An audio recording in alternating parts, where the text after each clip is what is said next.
পাকিস্তানের পাঞ্জাব অঞ্চলে এক প্রত্যন্ত গ্রামে ছিল একটি মাটির ঘর, যেন দারিদ্র্যের নিঃশব্দ প্রতিচ্ছবি। সেই ঘরে বসবাস করতেন তিনজন: জামিল, তার মা খালেদা বেগম এবং বাবা রিয়াজ মিয়া। জামিল ছিল এক অলস ও বেপরোয়া তরুণ। শারীরিক পরিশ্রমে ভয় না থাকলেও তার সবচেয়ে বড় দুর্বলতা ছিল পড়াশোনায় অনীহা। যদিও দারিদ্র্য ছিল নিত্যসঙ্গী, তবুও তার মা বাবা স্বপ্ন দেখতেন ছেলেটি একদিন লেখাপড়া শিখে মানুষ হবে, সম্মানের জীবন পাবে। প্রতিদিন সকালে মা জামিলকে স্কুলের জন্য প্রস্তুত করতেন। ব্যাগ হাতে দিতেন, পকেটে কয়েকটা টাকা গুজে দিতেন, আর বাবার হাত থেকে আশীর্বাদ নিয়ে সে বেরিয়ে পড়ত।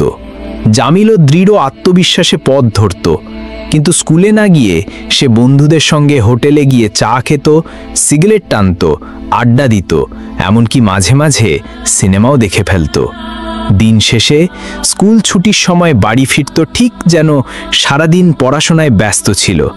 মা বাবা এতে খুশি ছিলেন, কিন্তু একেবারেই অন্ধ। তারা বিশ্বাস করতেন ছেলেটি লেখাপড়ায় অগ্রসর হচ্ছে। জামিল মাঝে মাঝেই স্কুলের খরচ, ইউনিফর্ম আর খাতা কলমের নাম করে বাড়তি টাকা চাইত, কিন্তু বাস্তবে সেই টাকা খরচ হতো হোটেলে চা পান আর বন্ধুদের সঙ্গে অযথা ভ্রমণে। এভাবে দিন যায়, সপ্তাহ যায়, মাস যায়। একদিন হঠাৎ করে রিয়াজ মিয়াকে শহরে জরুরি কাজে যেতে হয়। শহরে পৌঁছে শরীরে ক্লান্তি আর মাথা ব্যথা অনুভব করায় তিনি একটি হোটেলে ঢুকে চা খাওয়ার সিদ্ধান্ত নেন। হোটেলে ঢুকেই তার চোখ স্থির হয়ে গেল। একটি মাত্র টেবিলে জামিল বসে বন্ধুদের সঙ্গে হেসে হেসে গল্প করছে। টেবিলে ধোঁয়া ওঠা চা, মাঝে মাঝে হাসির ঝড়। রিয়াজ মিয়া কিছুক্ষণ দরজার পাশে স্তব্ধ হয়ে দাঁড়িয়ে থাকেন, তারপর ধীরে ধীরে ছেলের কাছে গিয়ে বসেন। জামিল বাবাকে দেখে আঁতকে উঠে, চেহারা সাদা, হাত পা কাঁপতে শুরু করে, চোখে অপরাধ বোধের ছায়া। বাবা ধীর কণ্ঠে বলেন, বাবা, এটাই সেই টাকা তো যেটা তুমি প্রতিদিন আমাদের কাছ থেকে স্কুল, ইউনিফর্ম, বইয়ের খরচ বলে নাও? এই চা পানের জন্য, এই গল্পের জন্য?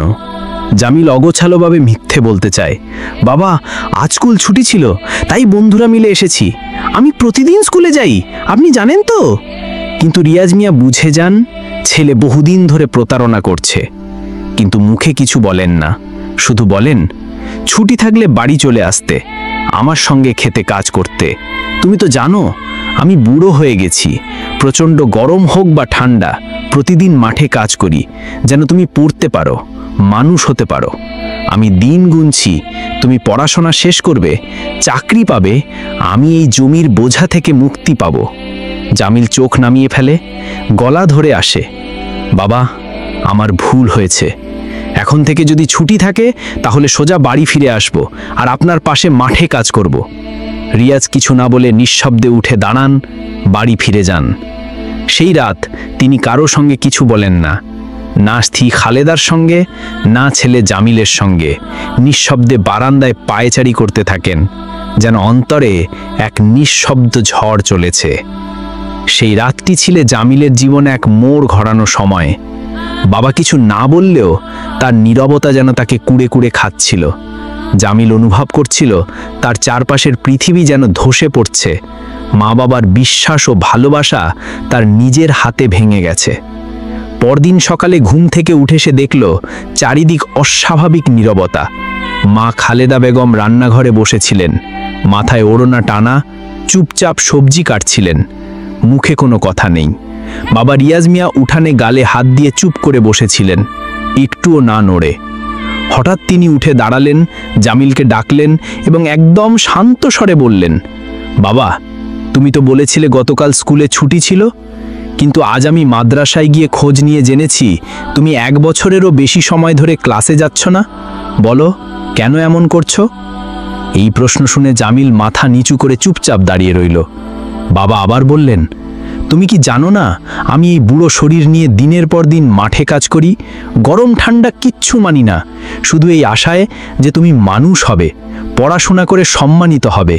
আমি নিজের জন্য নতুন জামা কাপড় কিনি না, কিন্তু তোমাকে স্কুল ইউনিফর্ম দিই। তোমার মা ওষুধ না কিনে টাকা জমিয়ে রাখে যেন তোমার বই কেনা যায়, আর তুমি আমাদেরই ঠকালে। বাবার গলা থেমে গেল, চোখে জল, মুখে যন্ত্রণার রেখা। জামিলও তখনও কোনো কথা বলল না। তার মা ধীরে ধীরে রান্নাঘর থেকে বেরিয়ে এসে ছেলের মুখের দিকে তাকালেন। চোখ টলমল করছিল। কোনো কথা না বলে তিনি নিজের ঘরে চলে গেলেন। বাবা কিছু না বলে পেছন পেছন তার ঘরে ঢুকে পড়লেন। জামিল উঠানের এক কোণায় গিয়ে চুপচাপ বসে পড়ল। জীবনে প্রথমবার সে বুঝতে পারল সে কি ভুল করে এসেছে। এতদিনের চা পান, আড্ডা, সিনেমা, সব আনন্দ আজ তার বুক চিরে যন্ত্রণায় ফিরে আসছে। সে বুঝতে পারল সে কেবল নিজের জীবন নষ্ট করেনি, বরং মা বাবার স্বপ্ন, তাদের আশা, তাদের আত্মসাগ সব কিছু পায়ের তলায় পিষে দিয়েছে। সেই রাত তার চোখে ঘুম এলো না। বিছানায় শুয়ে শুয়ে সে নিজেকে অভিশাপ দিতে লাগল।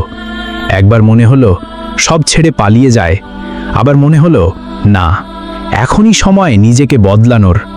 এখনই প্রতিজ্ঞা নিতে হবে সে আর আগের মতো থাকবে না। এবার সে মা বাবার মুখে হাসি ফোটানোর জন্য